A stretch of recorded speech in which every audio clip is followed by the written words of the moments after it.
Vous êtes un homme instruit, dit-il d'un ton plus calme. Je pense que vous ne vous laissez pas impressionner par des accès de fièvre. Cependant, c'est vrai, les malades entrent ici par douzaines. Par les temps qui courent, cela peut être un sujet de préoccupation. Vous voulez parler du commencement d'épidémie? L'épidémie. Il me semble, dit-il en se redressant, que vous avez prononcé ce mot sur un certain ton. Vous n'y croyez pas? Vous ne prenez pas cette calamité au sérieux? Je ne sais pas. Pourquoi souriez-vous? Vous êtes au courant de quelque chose? À cause de cette maudite fièvre, je vis très à l'écart. Je ne puis guère me lever. Oui, je vous ai dit que je marchais et me promenais. C'est vrai, cela s'est produit. Mais autrefois. À présent, je puis encore m'asseoir sur mon lit. Vous voyez? Comme ceci. À ma grande frayeur, il entreprit de rejeter ses couvertures et de faire un tour sur lui-même pour retomber les jambes pendantes hors de son lit. Il se remuait comme un homme à demi gagné par la paralysie. Mais, en même temps, il réalisa son tour avec une certaine dextérité qui, eu égard à son poids et à sa grande taille, révélait des ressources d'énergie et de souplesse encore fort grandes. J'ai maigri, dit-il en empoignant ses jambes qui me paraissaient au contraire exagérément grosses et certainement déformées par l'enflure. Vous me trouvez mal en point? Dites-moi donc franchement votre impression, ajouta-t-il en me regardant par en dessous. Vous feriez mieux de vous recoucher. Il y a un instant, vous étiez en sueur. Et moi-même, j'ai presque froid. Voyons, recouchez-vous. Vous avez froid? Avec ce soleil, il fait suffisamment chaud. Mais peut-être n'êtes-vous pas très bien? Au fond, vous-même, pourquoi vous trouvez-vous dans cette maison? Je m'en irai probablement bientôt. Je le regardais avec répugnance appuyer son pied par terre, puis le soulever, puis le reposer un peu plus loin, et laisser sur le parquet toute une suite de marques humides, exercice qui semblait lui causer un vif plaisir, comme s'il y avait trouvé l'équivalent d'une promenade véritable. Avez-vous été vacciné? Lui demandai-je tout à coup. Vacciné? Non? Pourquoi? Mais tout le monde doit être vacciné.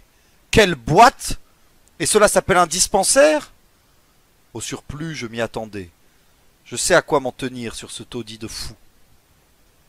On exagère dans cette maison. Vous ignorez peut-être que le service d'hygiène a établi un plan général pour mettre la population à l'abri. Tout le monde travaille. La police vous arrête à tous les coins de rue. On ne tolère ni retard, ni négligence. Et dans ce taudis qu'on a transformé exprès en établissement spécialisé parce qu'il est au centre du mal, on se moque des mesures prescrites. On ne respecte pas les délais.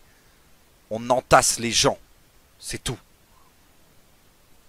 J'ai en effet entendu parler de ce vaccin. On doit y songer ici comme ailleurs. Mais la maison est débordée et l'organisation encore insuffisante. Voyez cette chambre. Mais comme vous vous êtes mis à crier, vous semblez craindre quelque chose. Il s'arrêta et essaya de tirer la couverture sur ses genoux, sans autre résultat que de bouleverser le lit. Oui, je commence à avoir froid, dit-il d'une voix rauque.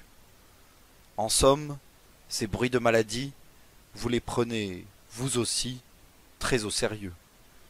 Les choses vous paraissent aller réellement mal? Je n'en sais rien. Je ne suis pas un technicien.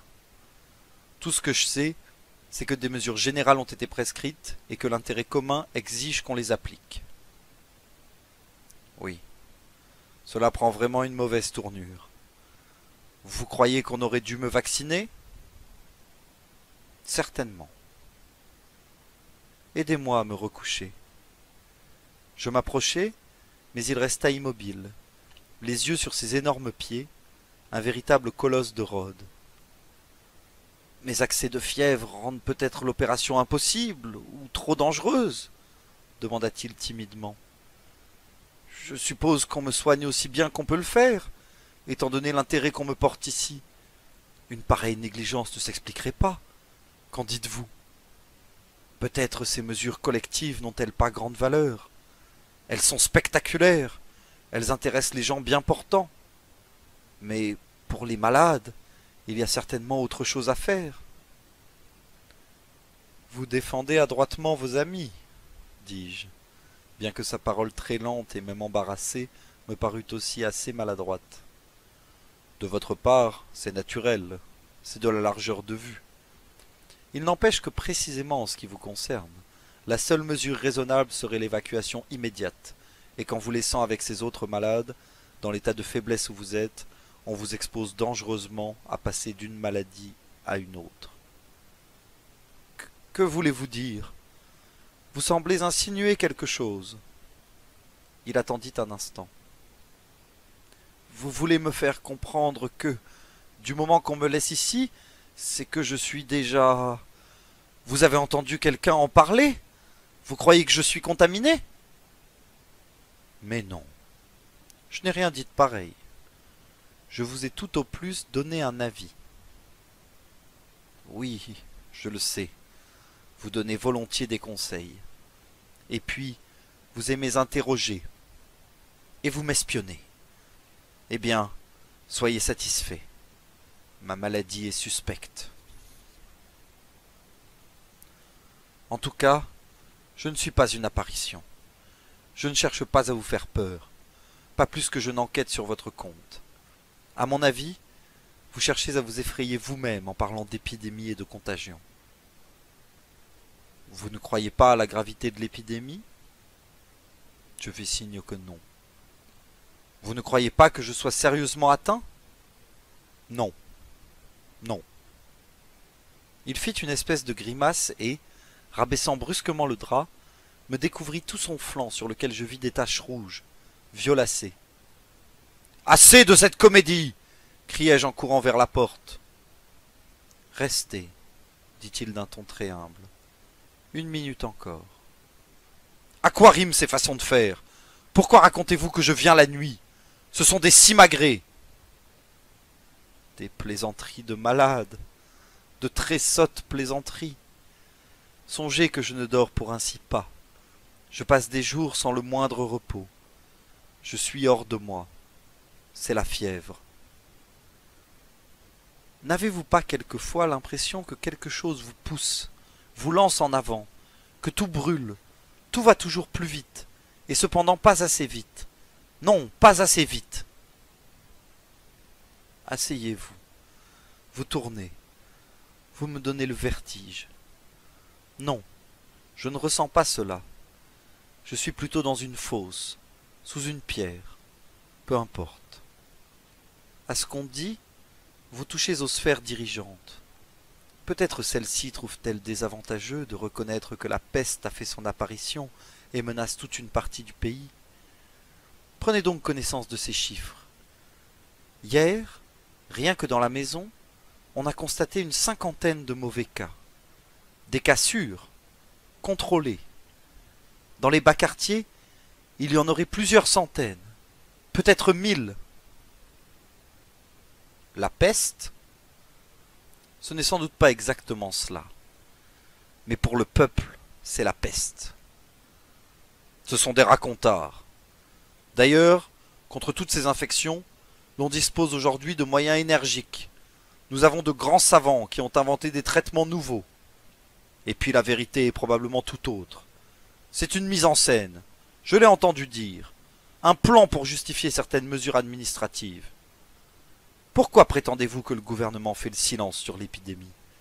Il ne cherche pas du tout à l'étouffer. Au contraire, les journaux en parlent longuement.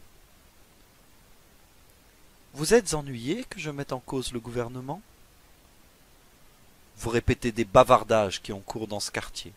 Ce sont des idées malsaines, mauvaises, surtout pour vous. Il serait peut-être très désavantageux pour l'État, dit-il en me regardant d'un air féroce de malade, de voir la peste transformer chaque individu en une loque abjecte, un foyer d'infection. Très fâcheux pour lui de voir chaque maison devenir un taudis purulent et le pays submergé par un marécage. Qu'en pensez-vous? Vous êtes un bon citoyen? Oui, je suis un bon citoyen. Je sers l'État de toutes mes forces. Eh bien, Ce n'est pas mon cas. Je ne suis pas un bon citoyen. Je suis suspect.